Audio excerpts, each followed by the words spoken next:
Welcome to the Human Capital Innovations Podcast. We're your source for personal, professional, and organizational growth and development, where we share original research, explore industry trends, and interview executives and thought leaders from across the globe.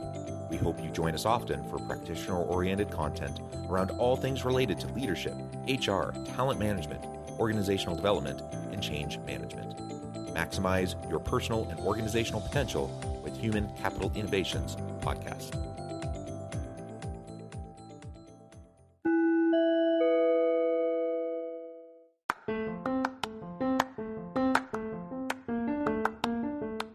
If you enjoy the Human Capital Innovations Podcast, enjoy ad-free listening by going to the Patreon page, and please consider contributing even at the producer or sponsorship level. And please leave a review. Thank you for your support.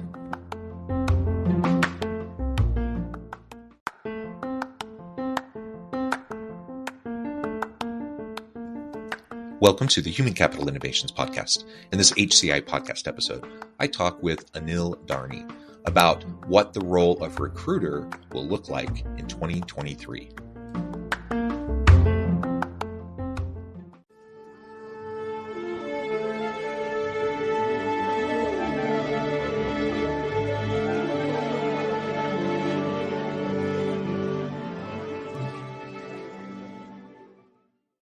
Anil Dharni, welcome to the Human Capital Innovations Podcast. It's a pleasure to be with you today. You're joining us from the Bay Area. I'm south of Salt Lake City in Utah. And today we're going to be talking about the ever-shifting and ever-changing role of the recruiter and what the role of recruiter might be looking like in 2023 as things continue to develop and emerge. As we get started, I wanted to share Anil's bio with everybody. Anil Dharni is Sense CEO and co-founder. Sense empowers fast-growing companies to simplify and personalize recruiting through AI-driven talent engagement. Sense has raised over $90 million, led by SoftBank, Excel, and Google Ventures. Before founding Sense, Anil was co-founder and COO of Funzio, which was acquired by GREE in 2012 for $210 million, where Anil continued his work as COO. Prior to Funzio, he led product and design at the third largest social networking company, High5. Anil has an MBA from MIT Sloan School of Engineering and a bachelor's degree in aeronautical engineering. Fantastic background. It's a pleasure to be with you. Anything else you would like to share with me or my audience by way of your background or personal context before we dive on into the conversation? No, John, thank you so much for giving me the opportunity to be on the podcast. A big fan and a longtime listener. Oh, well, wonderful. And I really appreciate that. All right, let's dive on in. Why is the way companies have been thinking about recruiters, why is that changing? Why is that increasingly obsolete? And where do you see things shifting towards in the coming year or years?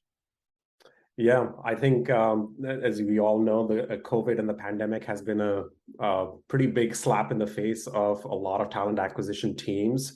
They went from quickly firing and laying off a large portion of their recruiters, sourcers, coordinators to realizing, oh my gosh, the world really didn't change. And in fact, the talent situation became worse.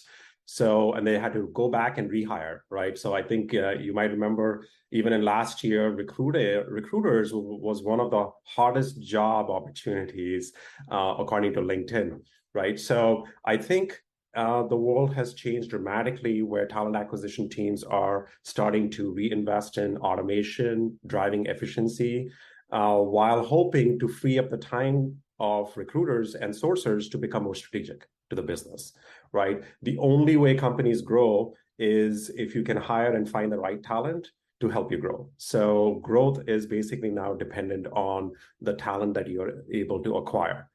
I think the second piece of this equation is companies over the last 2 years have also struggled with keeping their current employees, right? And realizing, hey, it's not just about, constantly thinking top of the funnel, who can we find new, but also thinking about internal mobility as sort of the next phase. Like, what do we know about our own employees? What do we know about their current skill sets? What do we know about their potential? So recruiters now have to sort of pan both sides. Like, I need to understand new people that are coming from top of the funnel, but I also need to understand my own employees because maybe they might be great fits for the current opportunities within the company. And the last thing I would say on this front is where sense plays a big role is it's not all about full-time work. So the kind of nature of work is also consistently changing, right? So the people that were part-time workers can become full-time workers. The folks that were full-time workers maybe now want to be part-time workers. So you got to look at talent holistically on both sides of the coin. Where can I supplement my work? Can I with just both full-time as well as with part-time workers? So how can I augment my workforce? So I think those are the three like big trends that recruiters are facing today. Yeah, and of course, what you're describing are some of the major meta trends impacting the entire world of work, right? Which of course are impacting recruiters. So we see, even pre-pandemic, there was a steady, increase in freelance gig work that people were doing. More and more people were embracing that kind of an approach. And the pandemic just accelerated that even further. Of course, AI, deep machine learning, automation, robotics, all of those sorts of things were already continually developing at a pretty substantial rate. That those types of approaches towards automation and their adoption increased exponentially over the course of the pandemic.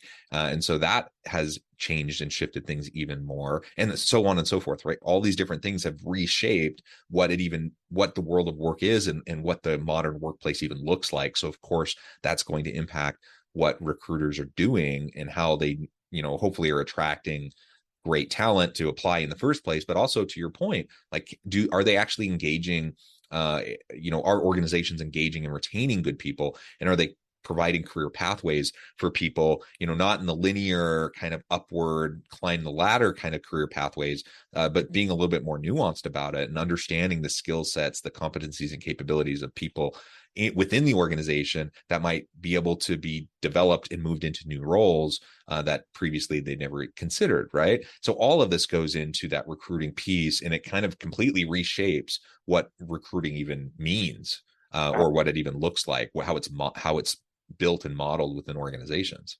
Absolutely. And I think what that feeds us and what we are seeing now in the market is you need to be a lot more data driven, right? So you need to understand the skills of your current employees as well as the future employees that are applying.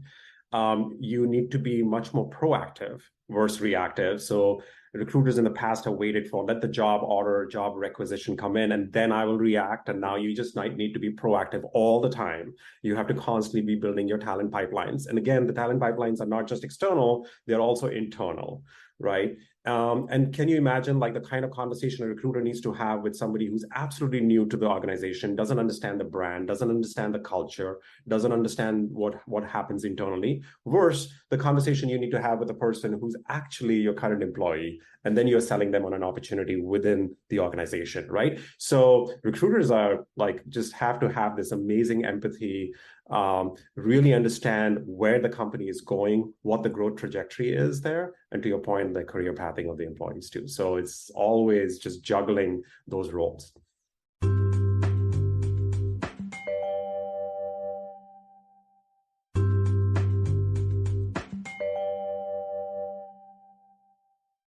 Yeah, so you just started to outline some of those kinds of approaches, the mindset, the tools, the skills that might be necessary with the modern recruiter. But I want to spend a little bit more time on that and juxtaposition, the current state of affairs with how perhaps it used to be set up in organizations. So someone who may have been very successful as a recruiter in the past doesn't necessarily directly translate over to their ability to be successful today. So what do you see as some of those common traits previously that perhaps aren't translating over well? What are some of those new types of specific competencies that are going to be necessary moving into the future? Yeah, absolutely. Great question. I'll start with a quick anecdote. Like there are times when I've walked in the hallways of some of the largest staffing companies in the US, and you look at these recruiting teams and you walk the halls, and all you hear is just the buttons being pressed, the keyboards pressing. So recruiters have been spending a lot of time, instead of having conversations, entering data.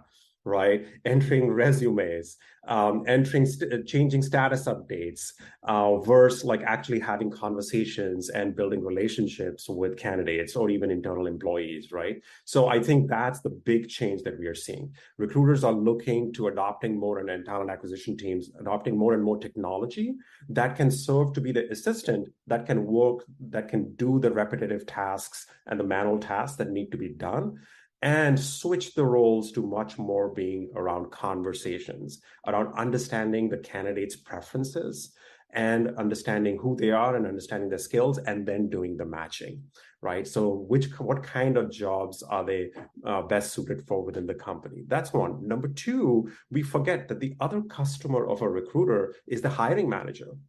And also, we feel now like, again, the recruiters traditionally have been bogged down by the process.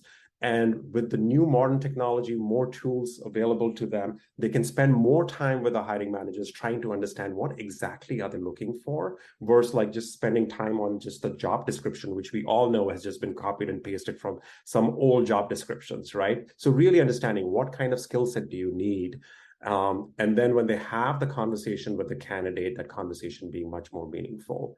So again, back to the key traits that we see is they need to be more data driven. They need to serve their customers better, and the customers are the candidates and the hiring managers. They also need to have this empathy. And what we are seeing in the candidate market, especially for high volume hiring, is it's not about the resume. Especially the world has also changed in the last 2 years. There's a less and less lower dependency on what the resume says, and much more of a higher dependency on what have you actually done, what skill sets do you have, what skill sets do you want to acquire, and the last thing I would say is preferences. So when you're talking in manufacturing, in logistics, in warehousing jobs, it's simple questions like, can you actually stand on your feet for 8 hours a day? Can you do overtime work? Do you have a commute or transportation available to get you to my zip code or to my warehouse facility? Those are way more important than asking the older questions like, do you have a resume in place, right? So recruiters need to spend a lot more time having conversations, figuring out what the preferences of the candidates are, and also on the other side, talking to managers, hiring managers, and really figuring out what they really want in the talent. Yeah, so it comes back to hiring managers understanding what they want, obviously. That's always been a challenge, I think, in finding that alignment, so you're actually recruiting the right types of people in the funnel. But now it's as important as it's ever been. It's even more important that alignment is there. And your focus in on these tools and the technologies to assist recruiters, I think, is really, really important. If you're still functioning in the old school way of recruiting, there's a time and a place for those kinds of approaches, certainly. But generally speaking, it has to be more data driven. You have to utilize these tools. And there's a lot of pressure being put on recruiters.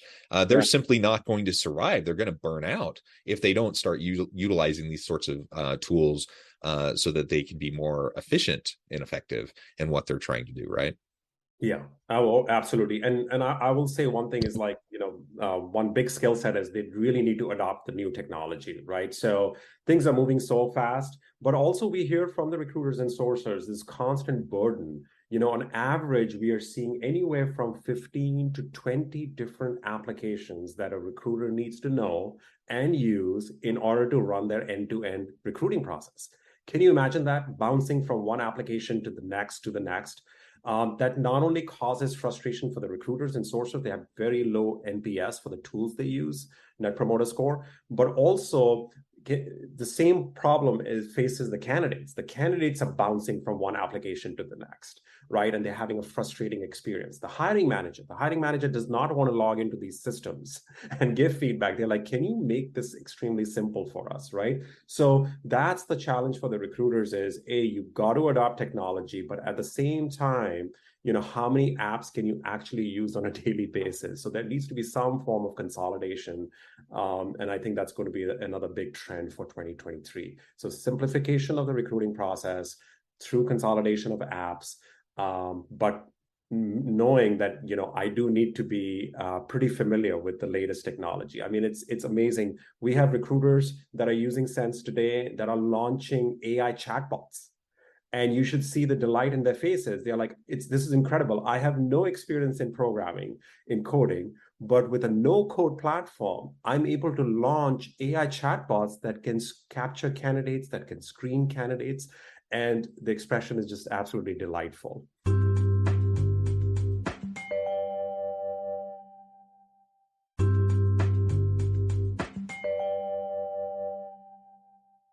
Yeah, and you talked about simplifying, and I'm wondering what you see kind of those structural shifts in terms of how recruitment is organized within institutions, and what you see shifting in terms of the modern recruiting workflow.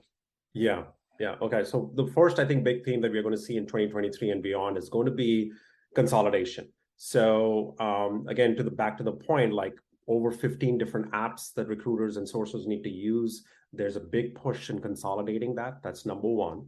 Number two, the rise of the recruiter assistant, right? So a lot of manual tasks that is burdensome that today the recruiters do will be taken over basically by technology. So they don't have to do that, right? So what do I mean by that?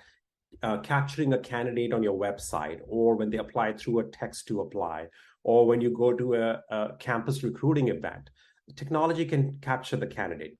Technology can screen the candidates. So your recruiters are not having to screen hundreds and thousands of candidates and are only talking to the ones that are actually relevant for the job and for the role. Number two, interview scheduling. Can you imagine how much time talent acquisition teams spend today in trying to do phone screens, in trying to schedule interview panels, round one, round two, round three, whatever the case might be, depending on the organization. So let's take that burden out of them, right? So they're going to have to figure out, how do I work with my assistant? And this is the new age of an assistant, which is great. Number two, they also need to have a deeper understanding of candidate, not just from the skill perspective, but as I mentioned, from their preferences. So I'm not happy. What is it that the candidate wants? And not just like, what is it that the company wants, right? And then having do the matching based on that. We are seeing, I think the stat is from Indeed, on average, candidates are applying to at least 12 jobs at a time, right? So when you're making job application and easier, candidates are starting to apply to lots and lots of jobs. So who will a candidate work with is the one recruiter that is going to respond the fastest, right? So you got to work with over text. You got to work over WhatsApp. You got to work over TikTok, over Facebook Messenger versus the traditional channels that we all think is like email. So that's what's happening, and that's where we feel like the adoption of tools will take place. Yeah, and just to reiterate something that came up a little bit earlier in the conversation, but I think it applies here too, is with all those communication channels that we're adopting, to also recognize that we have different pools of people that we can tap into than perhaps we were even thinking about before. People internally to the organization through career pathways and pipelines, if we think creatively. But it's not necessarily about headhunting either. Like, it's not like we need to go pick someone off from another organization to come work for us. Are we thinking creatively about gig work, freelance work, contingent work, and having distributed teams where the geographical barriers to work have largely broken down? Can we be recruiting from all over the world almost, and people who may have their day job who want to do something as a side hustle? They want to do, they want to make a contribution in a new, unique way, maybe a creative way that they don't do in their normal job. There's so many opportunities if we can think a little bit more creatively about it, and then utilize and leverage the tools and the channels to be able to communicate effectively. What a great point, because I mean, the data is by 2027, 50% of the US workforce will be gig, right? In one way or the other, to your point, they'll be doing that. And by the way, this data is from Workday. I just attended the keynote, and they shared that because the way we all work is changing. Number two is what you're talking about, just the remote, and talent is everywhere, and access to talent. You can access talent in different parts of the world. But then again, can you imagine the challenge for the recruiter? How do I have this conversation? How do I know what is the cultural nuance when I'm talking to talent in Eastern Europe versus in India versus here in the US, right? And how do I pitch the job, the opportunity to somebody who maybe wants a full-time role versus somebody maybe who wants it as a gig, or maybe who wants it as temporary work for the next 6 months, right? So can you imagine what challenges the recruiters are going to face in the future? And they got to adapt, and they can't do busy work. So they got to get and adopt technology and lead this digital transformation that actually many of the talent acquisition teams, they now know this is the way it's going to be. But that adoption and that digital transformation can't happen soon enough. So recruiters can start switching to this mode where they are now figuring out, okay, how do I hire somebody remotely? How do I hire a gig worker? But that's what is fun. And that's why this job is one of the hottest jobs in the market right now. The level of complexity here has just ramped up so quickly. And that brings in all these different traits and skills that you've been describing, the ability to just be very quick and agile and adopting and adapting to the new technologies and embracing them, all of that. And just the complexity, as you were just describing, around, a dispersed kind of global labor market that you can tap into, and all these different types of workers with different varying types of motivations and willingness and availability and such. All of this is just changed very rapidly. It will continue to change. It just adds to the complexity. We need more people ready and willing to lean into that complexity if they're going to be successful in these types of roles. So it's super challenging, as you said. It's not for the faint of heart. And I hats off to really great recruiters that are out there. It's still a great career path. It's a great opportunity for people, but it's hard, and you're going to have to be adaptive if you're going to be successful. Absolutely.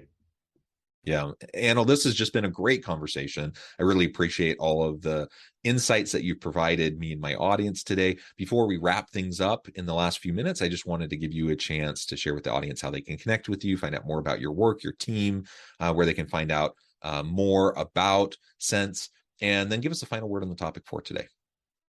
Yeah, so thank you again for having me. So I'm just Anil Dharni. You can find me on LinkedIn, or it's anil@sensehq.com. So, and our website is www.sensehq.com. Again, as John introduced us, we help companies that are growing to simplify their recruiting process and also to personalize their recruiting process. So, as we've discussed here, it's a really complex world, and it's only getting more and more complex. And we really help recruiters and talent acquisition teams free up their time. So our software is really built for that.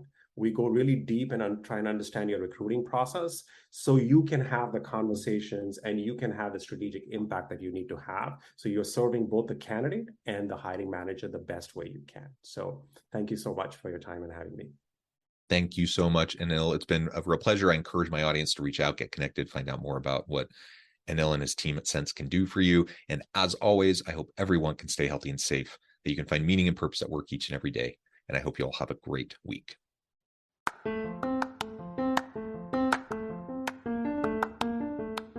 Do you enjoy the Human Capital Innovations podcast? Enjoy ad-free listening by going to the Patreon page. And please consider contributing even at the producer or sponsorship level. And please leave a review. Thank you for your support.